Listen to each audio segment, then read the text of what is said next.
Isa ka ba sa mga nagbabalak pa rin bumili ng mga paputok sa Bukawi, Bulacan? Think twice dahil bukod sa konting oras na lang New Year na, ay ubos na rin ang ilang sikat na firecrackers. Yan ang agenda report ni Ian Maghanoy, live mula sa Bukawi, Bulacan. Ian, kumusta na ang sitwasyon dyan?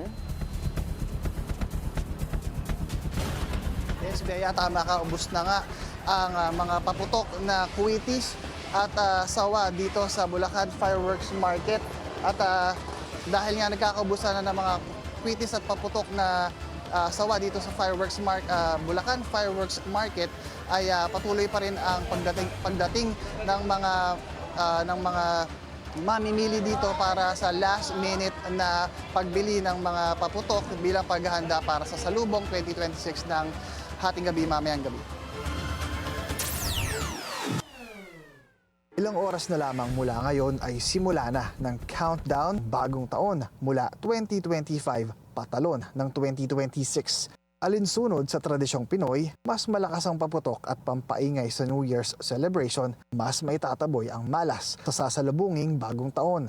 Ang problema, maging sa Bukawi, Bulacan, ang tinaguriang fireworks capital of the Philippines, ubos na ang supply ng mga in-demand na malalakas na kwitis at sawa.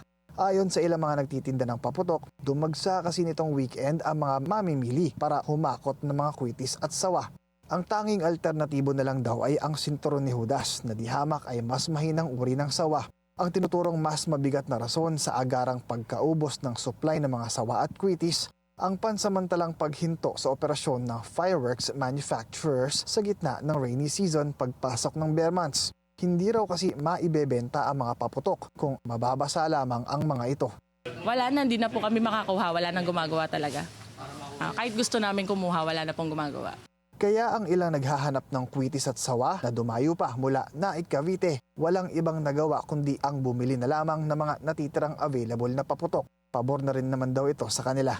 Para po safe po sa mga sa mga makikita mga mas bata, mas safety po yung mga yung mga fountain lang po. Ngayon lang po para makaraos yung bagong taon na masaya. Makulay sa langitan, parang gano'n, no. Medyo delikado rin po kasi pagka hindi po lumipad, baka masabugan pa mga kamay. Madulot pa ng disgrasya po. Kaya hanggang sa ngayon ay patuloy ang pagdagsa ng mga ating mga kababayan na nais bumili ng paputok dito sa Bulacan Fireworks Market. Hindi naman nagpapakampante ang lokal na pulisya para sa pagbabantay ng mga individual na magbebenta ng mga illegal na paputok. Kaya patuloy pa rin ang kanilang pagbabantay dito. Gayon din ang Bureau of Fire Protection sa anumang uri ng emergency. At yan muna ang latest mula dito sa Bulacan Fireworks Market. Advance Happy New Year sa inyo dyan sa BNC Studio. Bea? Maraming salamat at Happy New Year din. Ian Maghanoy, nag-uulat ng live mula sa Bukawi, Bulacan.